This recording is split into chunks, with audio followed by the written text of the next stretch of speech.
William Afton from the hit movie Five Nights at Freddy's, based off the hit game Five Nights at Freddy's, is perfect. Changed my mind. This is aimed specifically at the movie version of the character, not the game version.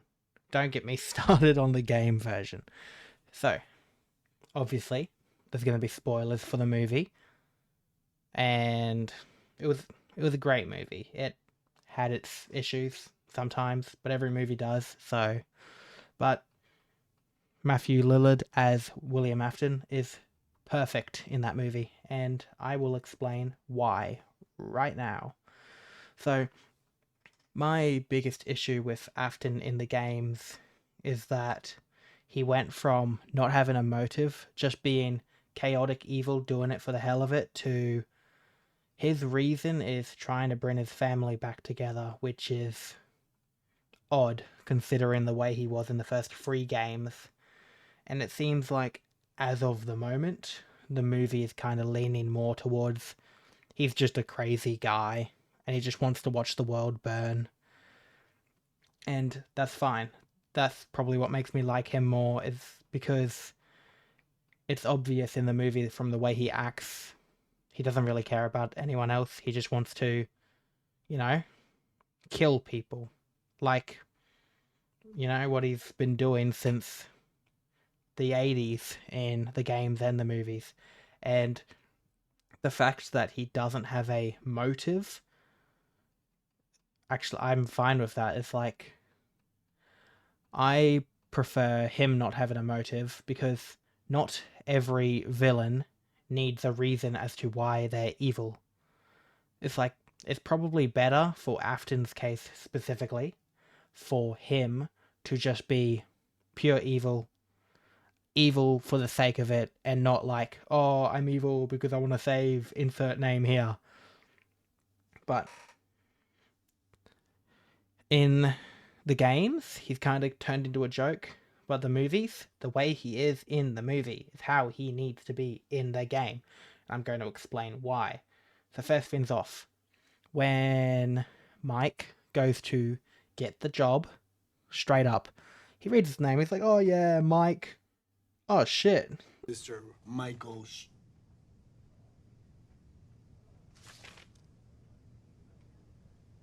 I killed your brother. I'm gonna panic for a bit. What do I do? And that shows straight away that Afton is a narcissist, which is a very common trait among serial killers. And so in his mind, while he's figuring out what the hell to do, he figures out, comes up with a facade as his whole Steve Raglan thing.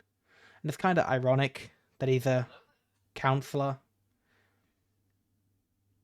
I forgot to turn my phone down. It's okay. I fixed it. It's quiet now. Um, where was I? Oh yeah, Steve Raglan. It's kind of ironic that he was a counselor, but it also makes total sense. His whole job is to give jobs to people who are out of their luck and need whatever job they can take. And because Freddy's have closed down and everything, he still wants to kill more people because that's just what Afton does. And how's he going to do that? Keep the building going, getting people who are down on their luck to work a night job there for minimum wage, and have the animatronics kick their shit in, which is exactly what happens, especially to that dude at the start. Oh, what's his face, who was pooing his pants the whole time and locks the door with a chair, and then still lost anyway. Foxy fucked that guy up.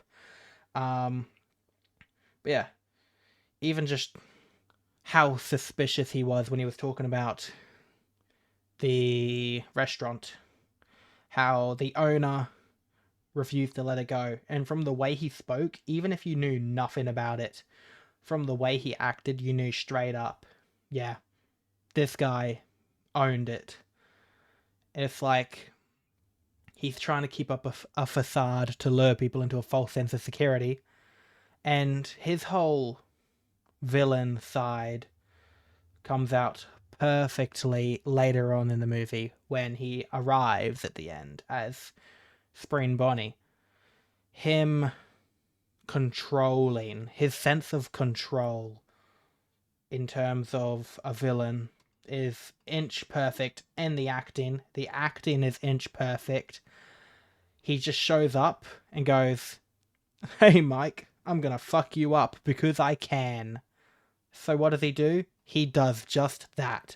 And then he immediately does the most William Afton thing and goes, "Oh, you have a sister. I'm gonna kill her." Okay. That... But does he have a motive for that? No. He just felt like doing it. And if he did have a motive, his only motive is that this little girl is related to someone he previously murdered, which he did not have a motive for. Because he definitely took away Mike's brother in the movie. It's not specifically said, but it's pretty obvious. And even the whole... He does show remorse for a split second at one point where... when he defeats Vanessa, but then literally straight after, he needs to get back into his facade of looking like he has everything under control and goes, "I'm gonna win" and stuff. You can probably tell this is not a very professional explanation, but I just want to talk about it because Matthew Lillard carried that movie, but especially the part where he shows up at the end. I just want to talk about that whole thing because even when Vanessa is, joining Mike, joining his side, Afton's immediately like, "It's your fault I'm doing this. I'm gonna blame you." And it's the most narcissist energy that anyone can have, and it's perfect for the character, perfect for a villain, just like Afton, and how he needs to be in the games. If he was like this in the games, he would be a much better villain. And then even when he still has control over the animatronics and everything, and even when he starts to lose control, is when he realizes, he panics and still tries to sense control over them. And then when he realizes he has no control over them, what does he do? Blame them with his whole "I made you" speech. That speech in itself, I'm obviously not going to put the whole thing up here because of copyright, but that just sums up Afton's character in the movie in a nutshell and how he should be in the game. Because in the movie, that speech, that made me immediately go, this guy is a piece of shit. And that's the point of Afton. That's what he needs to be. But the only issue I kind of had, it's not really more so with... It's more so with the way he was taken away. He put the helmet on himself. It would have been better if the animatronics put the the Spring Bonnie head on him instead of him doing it himself. But even then, his whole "I always come back" thing, it makes sense. It's Afton. He knew what he was doing. He knew that he was going to come back because the animatronics were possessed. So he knew no matter what happened, whether he survived or died in that suit, he was going to come back. Either he was going to be rescued or he was going to be Springtrap.